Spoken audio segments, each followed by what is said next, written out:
राम राम सर्वेभ्यः हृत्पूर्वक नमस्काराः। प्रवेशकक्ष्यायां सर्वेषां स्वागतम्। अद्यतन पाठः पञ्चमः पाठः। गतकक्ष्यायामपि अस्माभिः पञ्चमः पाठः एव पठितः।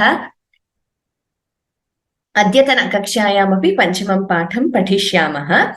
प्रथमतः गुरुवन्दनम् उक्त्वा अग्रे किञ्चिदिव पुनरावर्तनं कृत्वा तदनन्तरम् अद्यतनपाठं पठिष्यामः। A warm welcome to all of you to class 63 of Pravesha. Yes, I hope you all can see the screen now.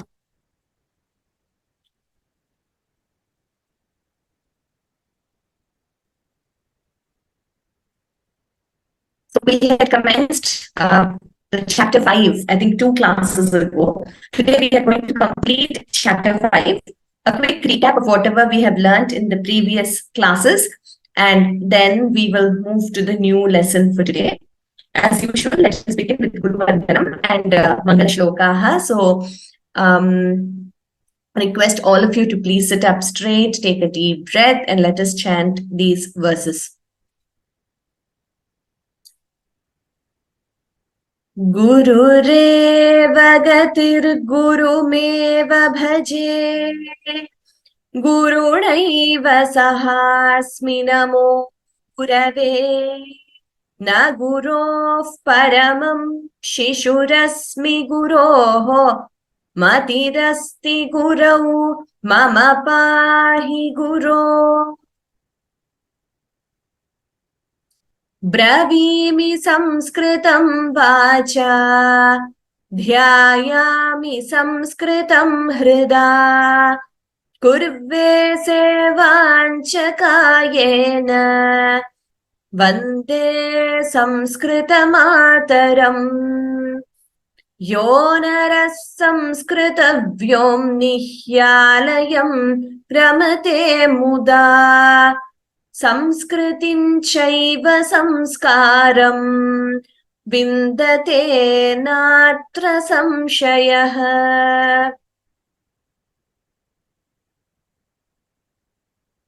पञ्चमः पाठः। गतकक्ष्यायाम् अस्माभिः व्यावहारिकशब्दाः पठिताः। लेखनसामग्री इति सर्वे जानन्त्येव। अभ्यासकक्ष्यायामपि एतत् कृतम्। प्रहेलिका अपि अस्माभिः पठिता। विष्णोः का वल्लभा देवी लोकत्रितयचारिणी वर्णावाद्यन्तिमौ दत्त्वा कश्शब्दस्तुल्यवाचकः इति प्रहेलिका। तत्र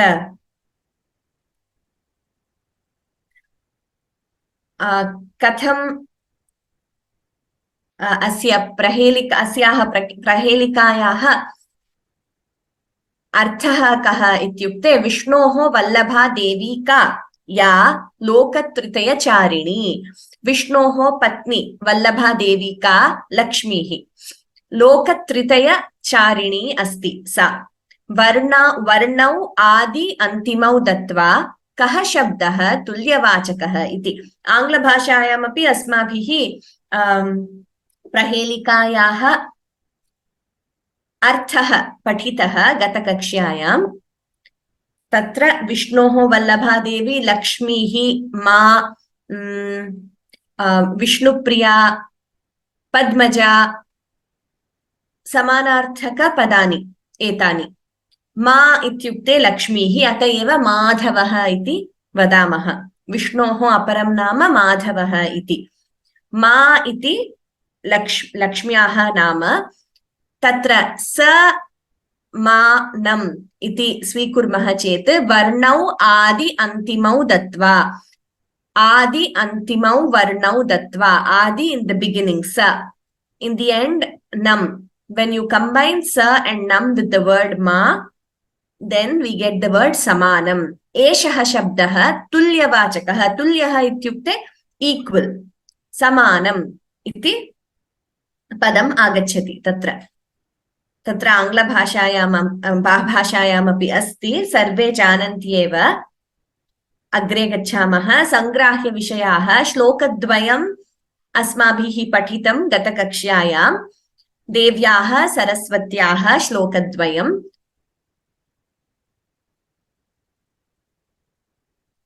पुनः एकवारं पठित्वा अग्रे गच्छामः।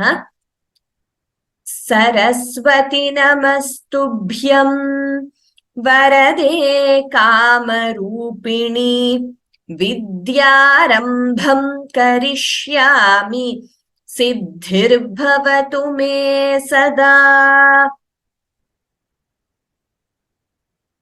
अस्य श्लोकस्य अर्थः अस्ति, अस्माभिः अर्थः अपि पठितः। हे सरस्वती वरदे कामरूपिणी तुभ्यं नमः। विद्यारम्भं करिष्यामि मे सदा सिद्धिः भवतु। अन्यः श्लोकः देव्याः सरस्वत्याः विषये एव। नमस्ते शारदे देवी काश्मीरपुरवासिनि त्वामहं प्रार्थये नित्यं विद्यां बुद्धिं च देहि मे।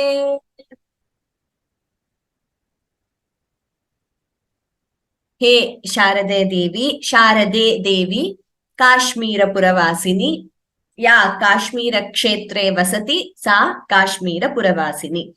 शारदे देवी काश्मीरपुरवासिनी ते नमः। अत्र शारदे देवी काश्मीरपुरवासिनी एतानि पदानि सम्बोधनप्रथमा विभक्तौ सन्ति। ते नमः, ते इत्युक्ते तुभ्यं ते चतुर्थी विभक्तिः तत्र। युष्मद् शब्दः अस्माभिः पठितः गतकक्ष्यायां। ते नमः, सल्यूटेशन्स् टु यू। त्वाम् अहं नित्यं प्रार्थये मे विद्यां बुद्धिं च देहि इति प्रार्थना। इदानीं नूतन पाठः संस्कृतवाङ्मयपरिचयः। So as you know, we have been learning about various aspects of Sanskritam literature through the lessons. And this is, like I said, this is just an introduction. We are introduced to it and hoping that we all learn Sanskritam to such an extent that we read the original of these works. So today's introduction is to this great itihasa called Mahabharatam.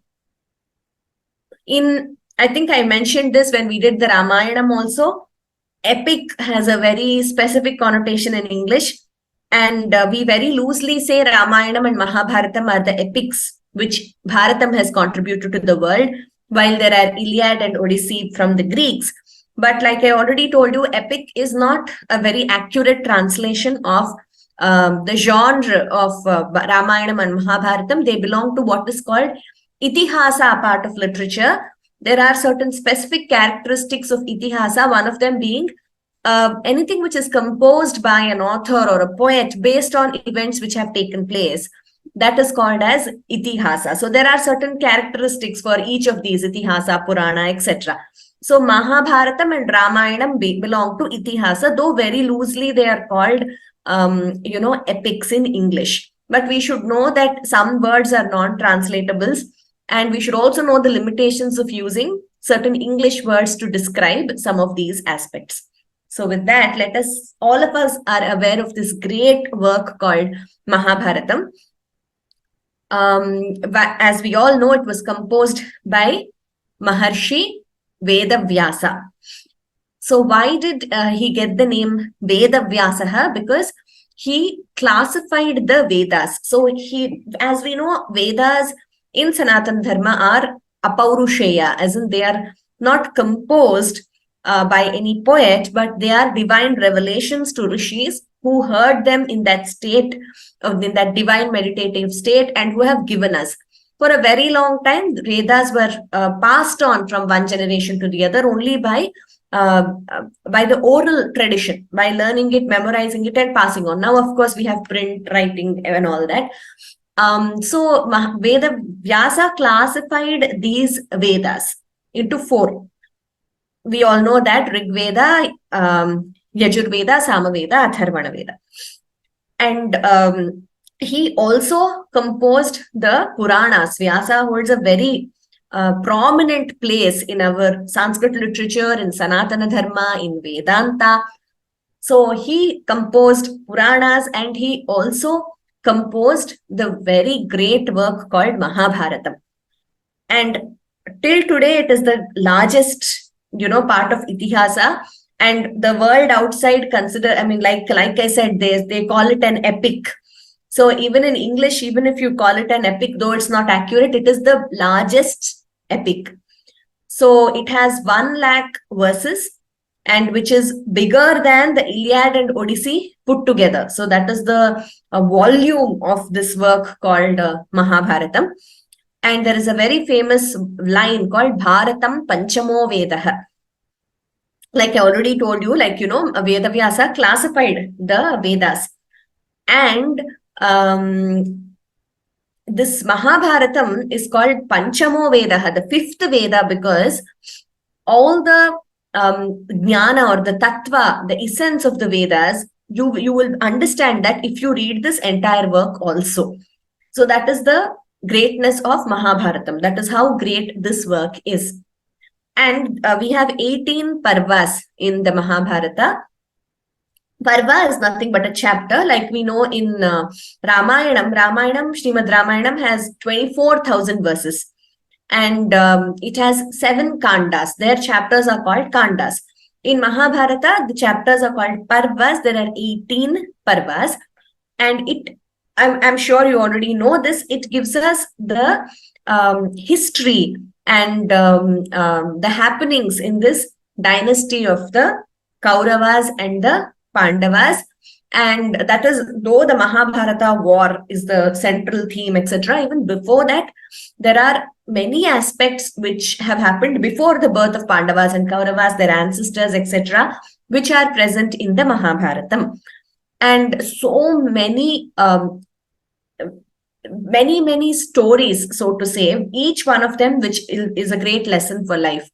And the Mahabharatam has also inspired, both Ramayana and Mahabharatam have inspired many other great works in Sanskritam. For example, all of you will be aware of the Abhijnana Shakuntalam, which is the crowning glory, so to say, of Kalidasa, right? His Kalidasa, all of you are aware, he's a very great Sanskrit poet. So out of his works, Abhijnana Shakuntalam has a very prominent place. It is a natakam, a play, and it is based on the story of Shakuntala, Dushyanta, and their son Bharata, which is present in the Mahabharatam. So Dushyanta is an ancestor to the Kauravas and Pandavas.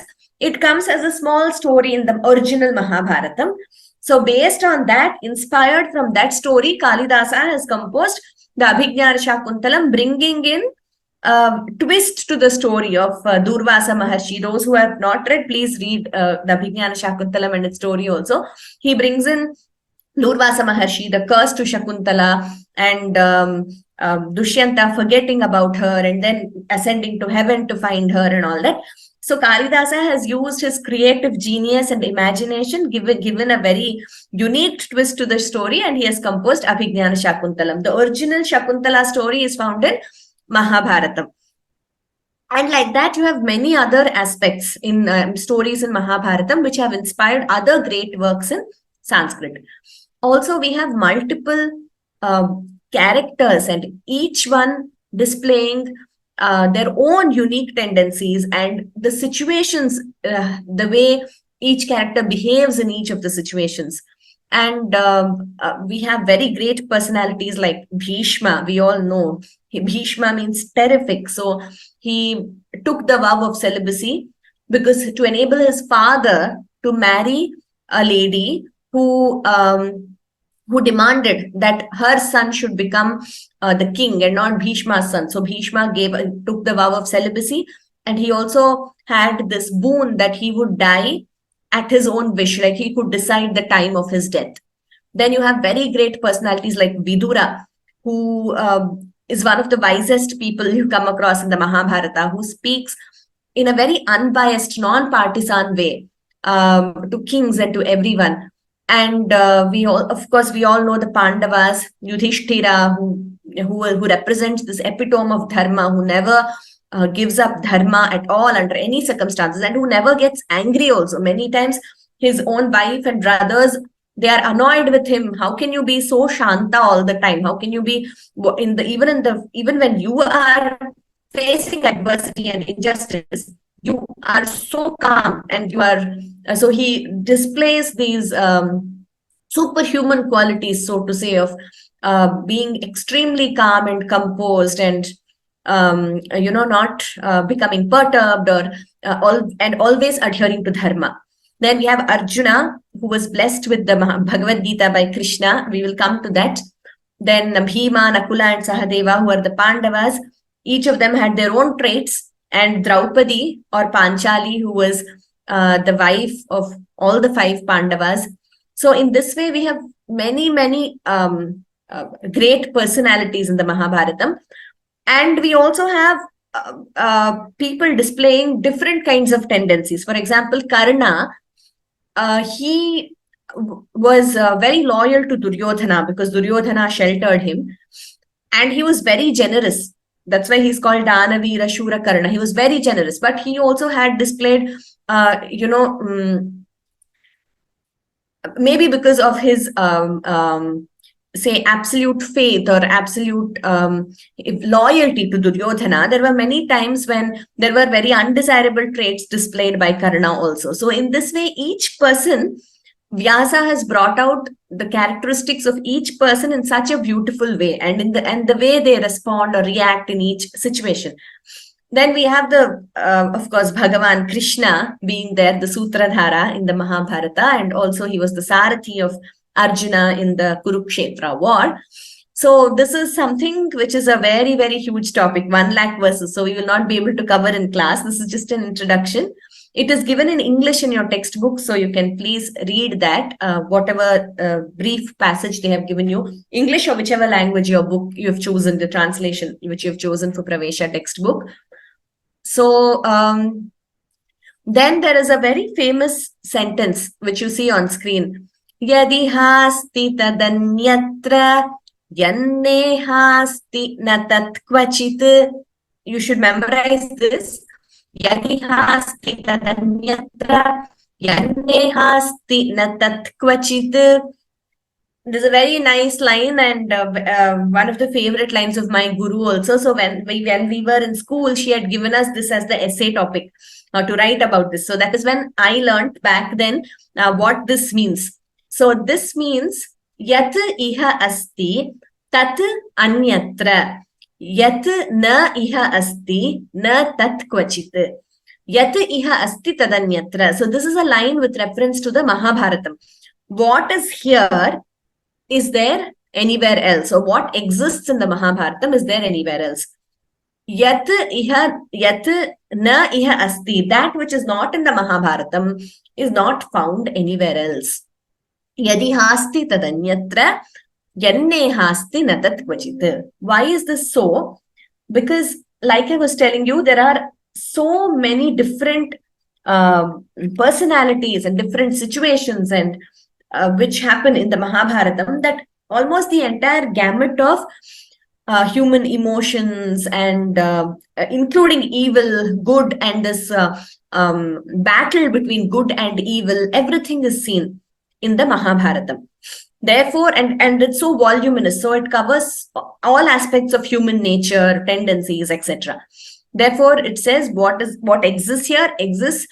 Just a very interesting thing which comes to my mind when we read this sentence. So if you see how the Kauravas were born, the Pandavas were, of course, Kunti gave birth to them, but the Kauravas, Gandhari did not give birth physically to the 100 Kauravas.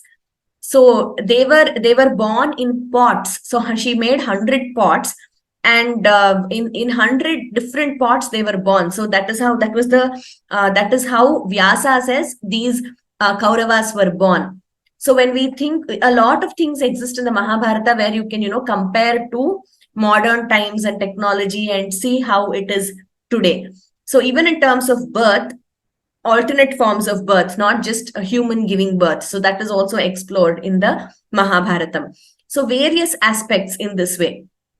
This is what this sentence means. Yadi hasti tadanyatra yanne hasti natat kvachit.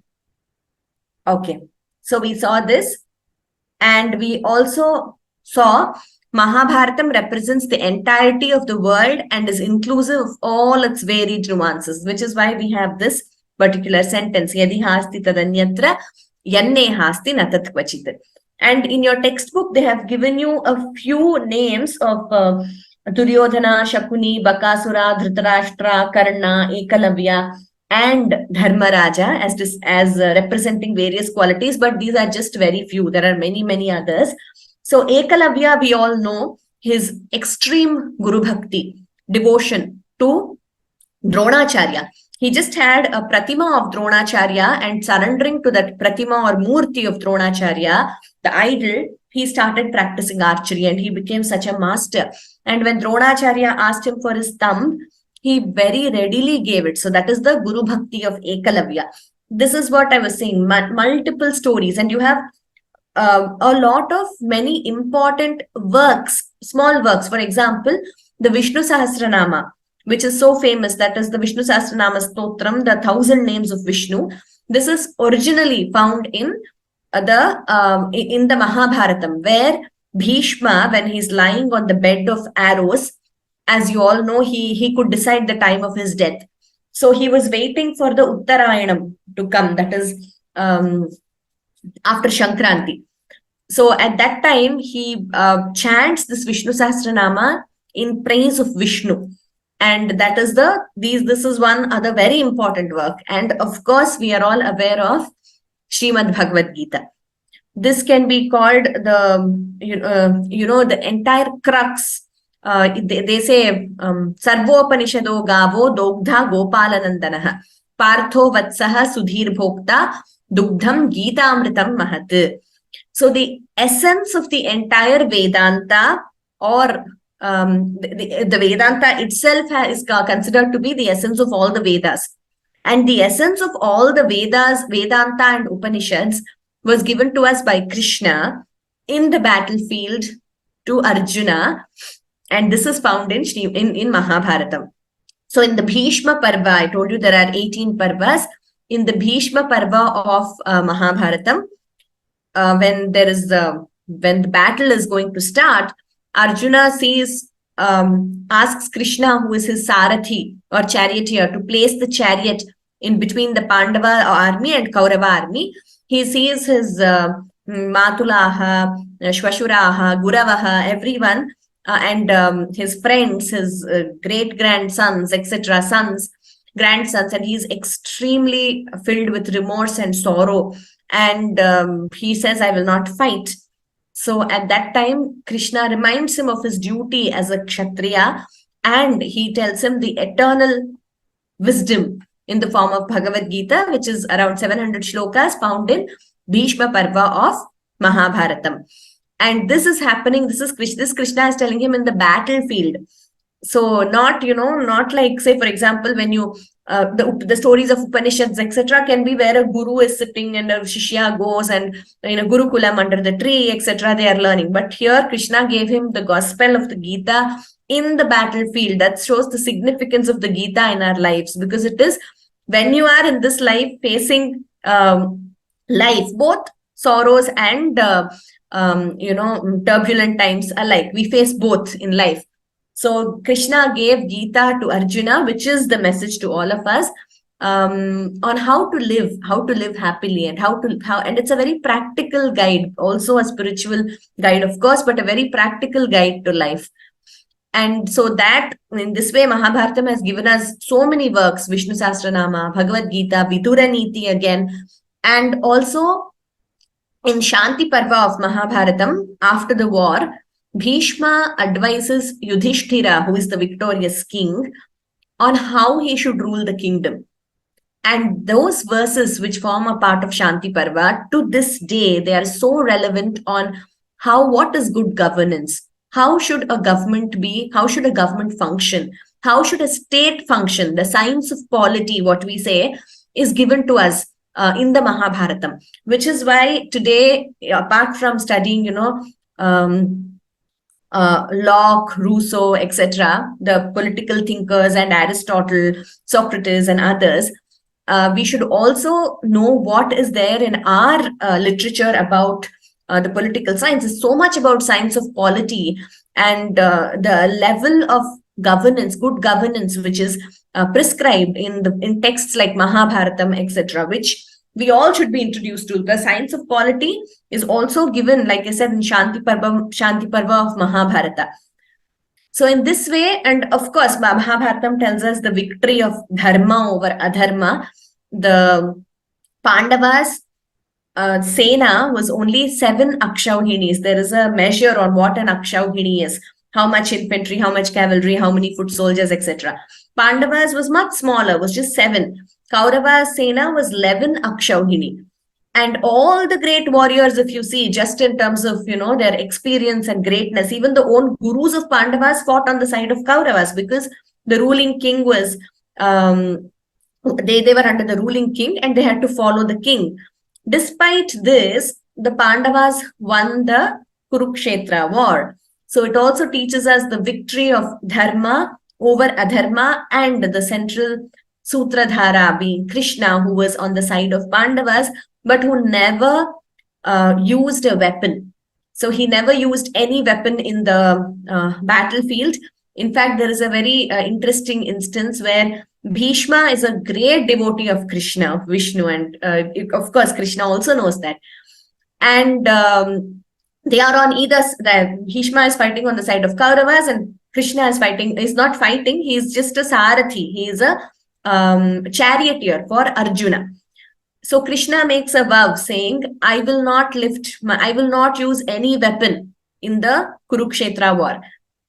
And Bhishma makes a vow saying, I will make Krishna lift his weapon. And then in the war, in a particular instance, Krishna actually lifts his Sudarshan Chakra.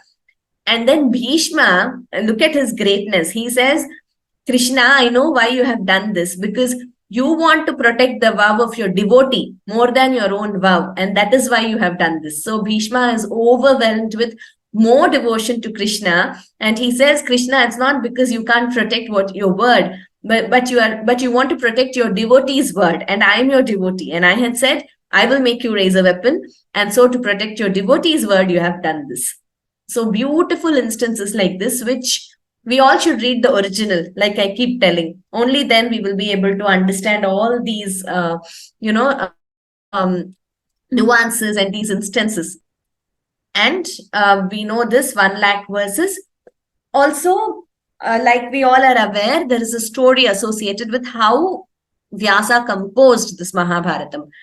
So Vyasa was wondering, how do I write this? It's 1 lakh, a huge voluminous work, right? Vyasa wants to compose. So he asks Ganesha. Ganesha says, yes, very well, I will write it. But Vyasa gives a condition. He says, but Ganesha gives a condition. He says, you should not stop. If you stop at any point of time, at that time I will stop writing and I will not take down the dictation anymore. So Vyasa agrees. He says, okay, I will not stop. So continuously he has to go on dictating. He can't stop. But he puts a counter condition. He says, but Ganesha, another condition to you is you must understand every word of whatever I dictate. So whatever I dictate, you must understand properly, very well, and only then proceed. If you just, take the dictation right without understanding, then you'll be breaking your word. So Ganesha also agrees. And Vyasa gives certain cryptic, tough verses once and then in the middle. So then it seems Ganesha takes some time to understand those. And then Vyasa continues his dictation after Ganesha understands. So Vyasa Rahasyam are 800 verses which have like this hidden message of Vyasa. And they also form a part of Mahabharatam. So I think we will stop here about Mahabharatam. You can read more about it. There is so much to read and, to share here. It's also given in your textbooks. So let us move to Katha. Vidyayaha Mahatvam. Ekam Nagaram Asit. Tatah Purvam Vidyayaha Mahatvam. Mahatvam ityukte kim iti asmabhihi jnatam. Vidya, knowledge. Vidyayaha, Ramayaha, like that Shashti Vibhakti Ekavachanam. From now on, whatever word you see, you must be able to identify the Linga Vibhakti Vachana. And if it is a verb which you have in a lakara in which you have studied, we have studied 3 lakaras now, lat, lung, and lot. So at least in these 3, if you see a word, you should be able to identify. Vidyayaha Mahatvam, the greatness of knowledge. Ekam Nagaram Asit. Ekam Nagaram Asit. There was a city. Asit Langlakaraha. So in this particular katha, all the words we see are in past tense. Tatra Ramaha Somaha iti Mitradvayam Asit. There were 2 friends. Ramaha Somaha. Mitradvayam. So note this word, Mitradvayam. It is a collective noun referring to 2 friends. But grammatically, the noun, that word Mitradvayam is in Ekavachanam. So though Mitradvayam refers to 2 friends, we say Asit. That is the singular form of the verb is used. If you want to stay in, say, in present tense, it would be Mitradvayam Asti. We don't say Mitradvayam Staha. We should be very Shlokadvayam. You would have heard that word. I used that in class. Shlokadvayam means 2 shlokas, but the collective noun Shlokadvayam is in Ekavachanam. So the verb should be in singular. Therefore, Mitradvayam Asit. Couple of friends. Ramaha Vidyam Ichchati. Rama likes knowledge. Somaha Dhanam Ichchati. Soma likes wealth. Ekada, once, Mitradvayam Videsham Agachat. So again, see, Agachat, it is in singular, though it is referring to 2 friends, Mitradvayam. Mitradvayam Videsham Agachat. The 2 friends went abroad. Ramaha Tatra Vidyabhyasam Akarot. Tatra, there, Ramaha Vidyabhyasam Akarot. He pursued study.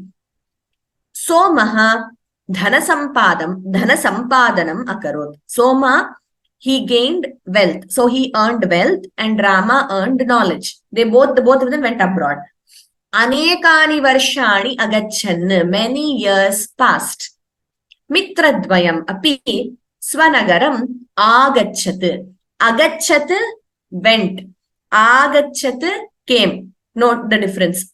When it is Hrasva, agachat, it means went. Agachat means came. Similar, no? Like gachati is goes in Latlakara. Agachati comes. So similar to that. Agachat, agachat. Mitradvayam api svanagaram agachat. Both the friends came back to their own city.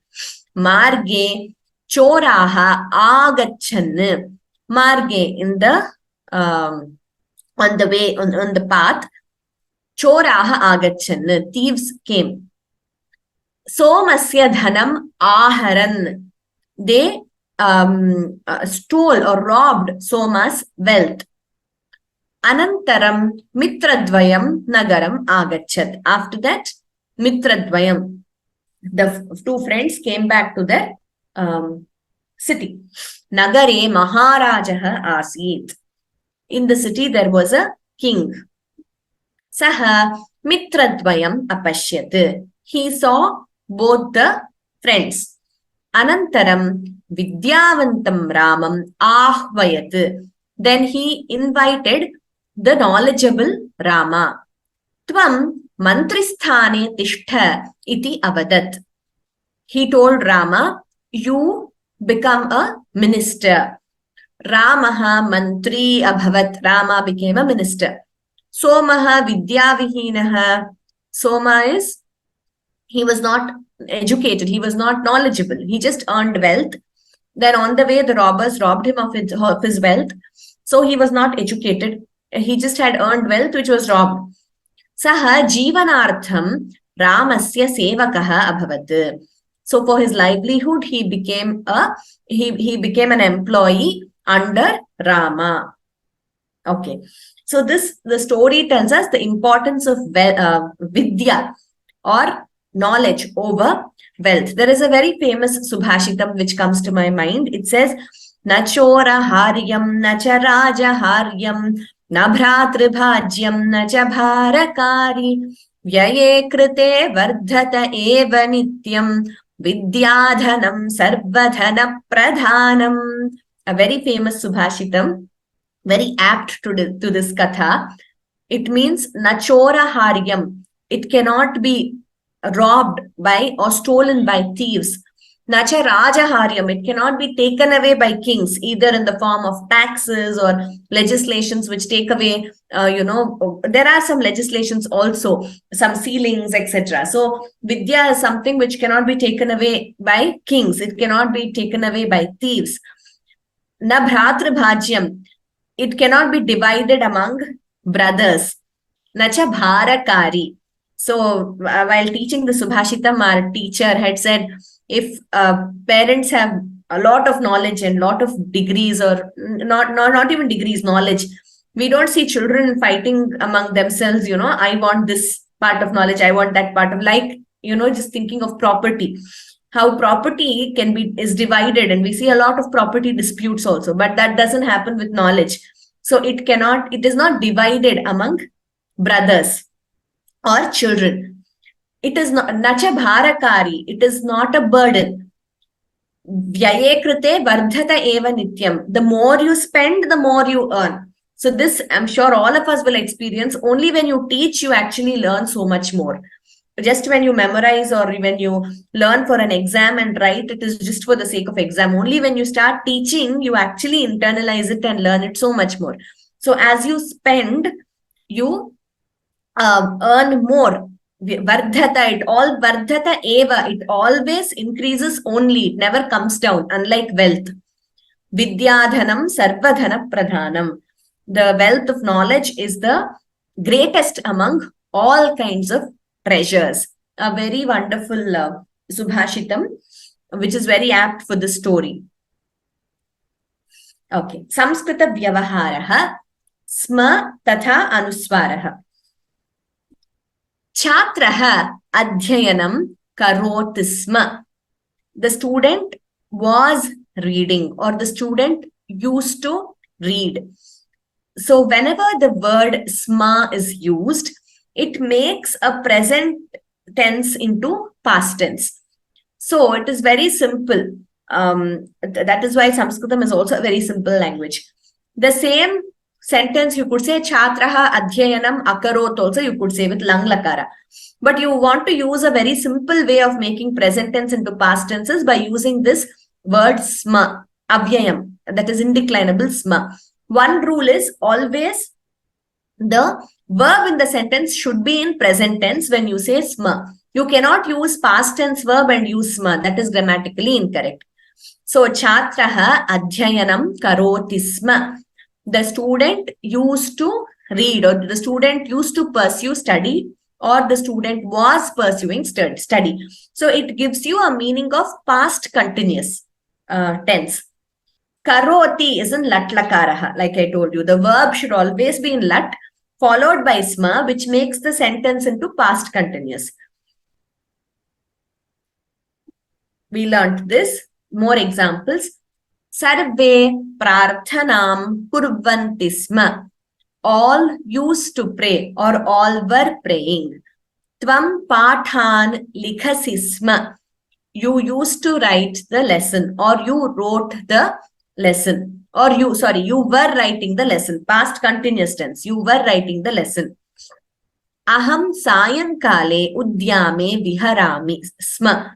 So when you just say aham sayankale udyane viharami, it is present tense. It says I stroll around the garden in the evening.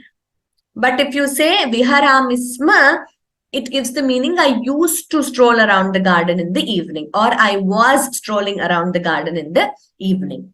So that is the usage of sma. Vayam Dehali Nagarim Gacchamaha sma. So we used to go to Delhi or Delhi city, or we were going to the city of Delhi. See, Gacchamaha is in present tense. Gacchami, Gacchavaha, Gacchamaha. Gacchamaha sma makes it past continuous. Okay. That is the usage of sma. Anuswaraha, we have already done this in detail and have multiple times revised this. So because it's a part of the lesson, we will just do it. Balakaha jalam pibati. Note the anuswara here. Jalam. Saha pustakam anayati. Here the anuswara is ma with the halanta. Here it is a anuswara, dot on top. So what is the rules? Is it jalam or jalam? The two usages with the anuswara dot on top or with the ma and halanta, which is the correct usage. So whenever the anuswara is followed by a vyanjana, for example here, patham is followed by pathami, which is a vyanjanam or a consonant. Then we use the dot on top. But whenever the anuswara is followed by a swara, then we use m. So here, patham, this is pa, here is a vyanjana, right? A consonant. So the dot is used. Whereas here, mata kshiram anayati, here it is followed by a, which is a swara. Therefore, m with the halanta. When followed by a vowel, m is used. Another instance, whenever the vyanjana is, whenever it is at the end of a sentence or end of a line or end of a shloka, or you are indicating the word individually, then we use the mukara, that is mu with the halanta. Etat pushpam. See, it is at the end of the sentence. Aham shlokam avadam. Here anuswara is followed by a vyanjana. Therefore, we say aham. Here there is no mu with the halanta. We use the dot on top. Whereas here pushpam, avadam, they are words at the end of a sentence where anuswar, where we use mu with the halanta. And also when the word is used individually. For example, here subhashitam. So we are using the word individually, just the word itself. Then we use the mu with the halanta. So these are the rules. I hope this is clear. Now we will move to subhashitam, a very, very, very wonderful one of my favorites. So let us read it aloud once. I think today we will have time. I also want to teach at least 2-3 new shabdas. So maybe you all can read the shabdas and the subhashitam also. Acharyat padamadatte padam shishyasva medhaya padam sabrahmacharibhyah padam kalakramena cha. Once again. Acharyat padamadatte padam shishyasva medhaya padam sabrahmacharibhyah padam kalakramena cha. So acharyat padam adatte padam shishyah swamedhaya padam sabrahmacharibhyah padam kalakramena cha. So while chanting, we say shishyasvamedhaya. So an extra s, instead of the visarga, we say shishyasvamedhaya. So s again sva, extra s comes. Why is that so? That's because of a rule of combining called visarga sandhi. So it becomes, the visarga gives us a sakara when we combine. That you will learn later when you learn the rules of sandhis. But just for your information, while chanting, we don't say padam shishyah unless we stop there. Because we don't stop there, we say padam shishyasvamedhaya. Okay. Acharyat padam adatte पादं शिष्यः स्वमेधया, पादं सब्रह्मचारिभ्यः, पादं कालक्रमेण च. Acharyat, we all know padam means, especially those who have attended chanting courses will know padam means quarter. So padam, a quarter of knowledge is earned from the teacher. So only a quarter of your knowledge is obtained from the teacher, what you learn from a teacher. Padam shishyaha swamedhaya. Medha means intelligence, intellect. So by one's own intellect or intelligence, a quarter of knowledge is earned. So quarter from the teacher, quarter by one's own intellect. Padam sabrahmacharibhyah, a quarter through your interactions with fellow brahmacharis. Brahmachari means here, actually the word brahmachari means the one who is in the pursuit of Brahman. Now Brahman is the ultimate knowledge. Adhyatma vidya vidyanam, Krishna says in the 10th chapter of Gita. So the knowledge of Brahman is the ultimate knowledge, and all the other knowledges, other pursuits in life are just a path towards gaining that ultimate Brahma Vidya or Atma Vidya. So anyone who is in the pursuit of study, or who is who is pursuing the study of Brahman, is called a brahmachari. All the shishyas in a gurukulam before were called brahmacharis. So padam sabrahmacharibhyah, quarter is learned through interactions with your fellow pupils, fellow shishyas or fellow classmates. Padam kalakramena cha, and a quarter over the course of time. So this shows how knowledge is actually acquired, and like we say, Shravana Manana Nididhyasana. So once you just hear it, you only acquire a part of it. Then by your own intellect, you have to acquire another quarter. Or interactions, this also shows the importance of interacting with your fellow classmates and fellow shishyas. So by interaction with classmates and other students, you gain quarter of your knowledge. Then kalakramena, in due course of time, you understand and get that siddhi. You understand the knowledge completely. So a student obtains only quarter of his knowledge from his teacher. Another quarter is due to his own intellect. A quarter is from discussions with other students and co-learners, and a quarter is acquired over a course of time. A beautiful verse which shows us how acquiring knowledge is a continuous process throughout life. It doesn't stop when we just get our degree or when we get a job or anything like that. It goes on throughout, and how everyone in each stage of life will teach us something. Your own students, your colleagues, etc. You earn knowledge from them also. Padam kalakramena cha. Okay. Last class, we learned dakarantaha, asmad shabdaha, and we learned dakarantaha, yushmad shabdaha. So I'm hoping that you all have memorized Rama, Rama, Vanam, and Asmad Yushmad by now. We are doing this in each class. We are doing a few shabdas so that it doesn't pile up in the end. So please memorize as and when we do in class. By next class, you should have memorized what we have done in this class.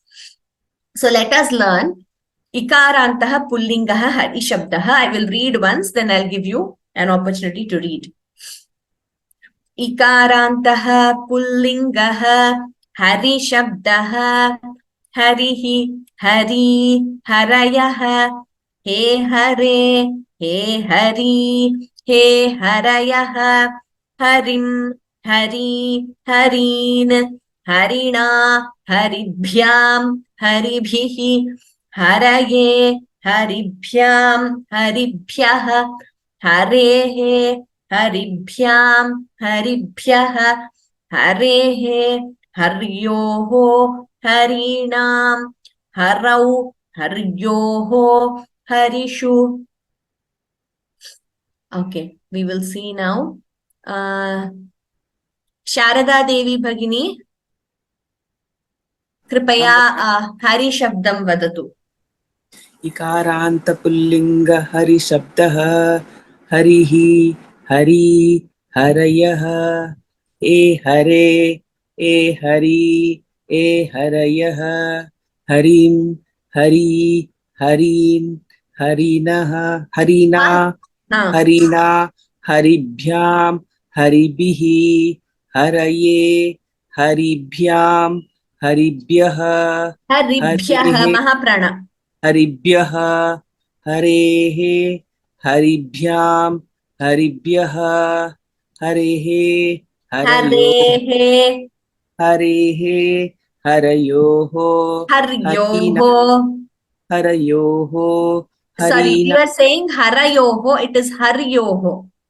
हर्योः Hmm. हरीणां हरौ Harinam na. हरीणां Hmm. हरौ हरयो Harau हरौ हरोः हर्यो haryoho हरयोः हरिषु harishu. हरिषु Dhanyavadaha, Sharada Bhagini. So all of you, please note these. Mahaprana should be very, very clearly chanted. So Haribhihi, Haribhyaha, Haribhyam. Secondly, it is Harim, Hari, Harin. So your Hrasva Dirgha differentiation, which we kept saying in your initial classes, your Swaras classes, you will know why they are so important. It is not Harim, it is Harim in the Dvitiya Vibhakti here. And also Harina, na, not na. And Harinam, na. You should be very clear. And also Haribhyam. We should not say Haribhyam. Haribhyam. Harehe. We have learned that Ekara is always a Dirgha in Sanskrit. We don't have A like in some other languages. It is always a Dirgha. So it is Harehe. It is not Harehe. Harehe. Then here also Haryoho. Okara is also a Dirgha. It is not Harayoho. It is Haryoho. Similarly, next also, harau. We should be very clear. We should not make it sound like haro. It is harau. O is different from au. So our pronunciation should be crystal clear, very, very clear. We should know what exactly the letter is and what we are pronouncing. Then haryoho, harishu, not harishu, harishu.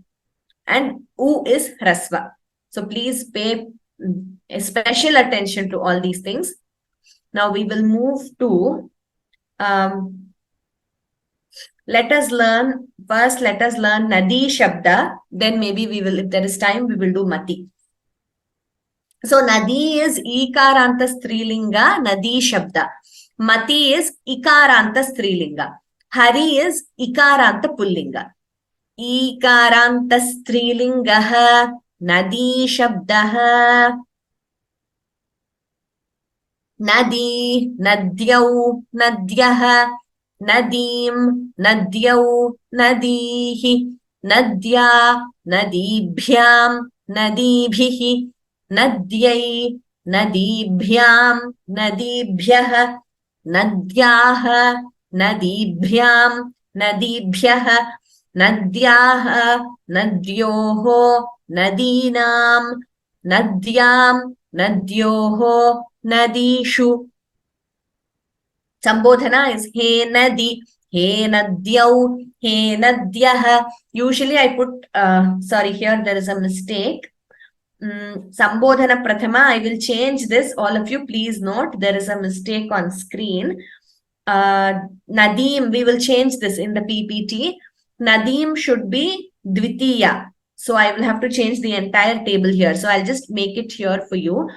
Nadim is here. Dvitiya is Nadim. Tritiya is Nadya. Chaturthi is Nadyai. Panchami is Nadyaha. Shashti is Nadyaha. Saptami is Nadyam. Okay, so please note this. The table has been, it's not, the table is not corresponding. Sorry about that. Sambodhana Prathama is here below. He Nadi. He Nadi, He Nadyau, He Nadya. Usually I put Sambodhana Prathama after Prathama. Nadi, Nadyau, Nadyaha. Then Sambodhana is He Nadi, He Nadyau, He Nadyaha. द्वितीया नदीं नद्यौ नदीः, तृतीया नद्या नदीभ्यां नदीभिः, चतुर्थी नद्यै नदीभ्यां नदीभ्यः, पंचमी नद्याः नदीभ्यां नदीभ्यः, षष्ठी नद्याः नद्योः नदीनां, सप्तमी नद्याः नद्योः नदीषु. So Sambodhana Prathama is an option. You can either put it after Prathama or you can put it in the end. So I usually use Sambodhana Prathama after Prathama itself. So we can do it that way. Nadi, nadyau, nadyah, he nadi, he nadyau, he nadyah. Okay, now we will see who can read this for us. SL Anuradha Bhagini. नमस्ते. नमस्ते.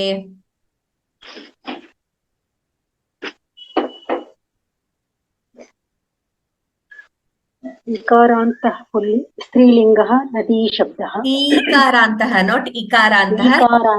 yes. ईकारान्तः स्त्रीलिङ्गः नदी शब्दः. नदी नद्यौ नद्यः, नदीं नद्यौ नदीः, नद्या नदीभ्यां नदीभिः, नद्यै नदीभ्यां नदीभ्यः, नद्याः नदीभ्यां नदीभ्यः, नद्याः नद्योः नदीनां, नद्यां नद्योः नदीषु, हे नदी, हे नद्यो, हे नद्यः. We should not say hey nadi, we should say hey nadi. So if you see the prathama, it is nadi. Sambodhana prathama is hey nadi. Therefore, I thought we should do this shabda because we have learned Saraswati, Namastubhyam, Varade, Kamarupini. So there also you have Saraswati, Kamarupini. So the Sambodhana prathama is Hrasva. The prathama is Dirgha. So this distinction we should all be very clear about. Dhanyavadaha Anuradha Bhagini. This I will change the PPT. I hope you all got the difference. Here it is correct. Sambodhana Prathama, He Hare, He Hari, He Harayaha. Just wanted to check that the table is not interchanged there also. Okay. So we have learned two new shabdas. Ikarantaha Pullingaha Hari Shabdaha and Ikarantaha Strilingaha Nadi Shabdaha. So with that, you all have learned in terms of lakara tenses, you have learned lat lakaraha present tense, lang lakaraha simple past, lot lakaraha that is imperative mood. And in terms of shabdas, we all have learned Rama, Rama, Vanam, Asmad, Yushmad, Hari and Nadi.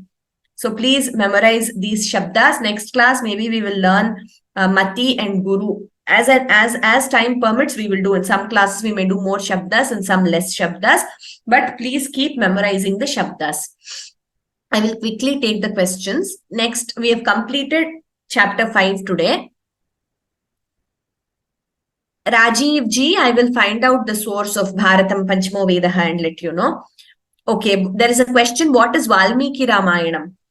Okay, so Ramayanam is the Adi Kavyam, that is the first composed work in the form of a poem.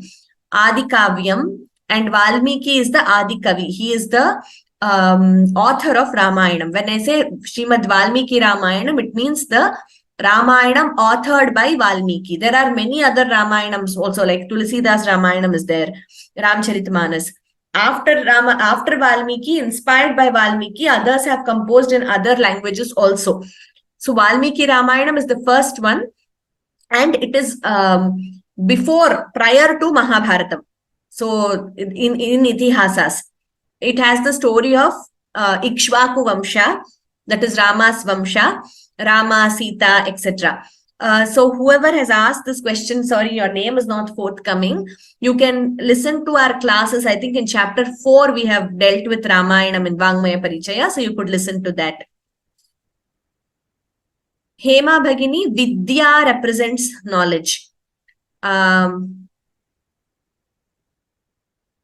Acharyat, oh, you were asking in the Subhashita Acharyat. Okay. In that Subhashita, it is understood that it is knowledge. It is not, we don't have the word Vidya there. Here, whatever one learns, so whatever you learn, whatever you acquire in life, that is what is referred to here. So it is referring to, whenever we say what you learn from Acharya, it is knowledge, so, or education. So therefore, it is understood that it is knowledge, which is why we have put knowledge in brackets, because we don't find the word Vidya there. Okay.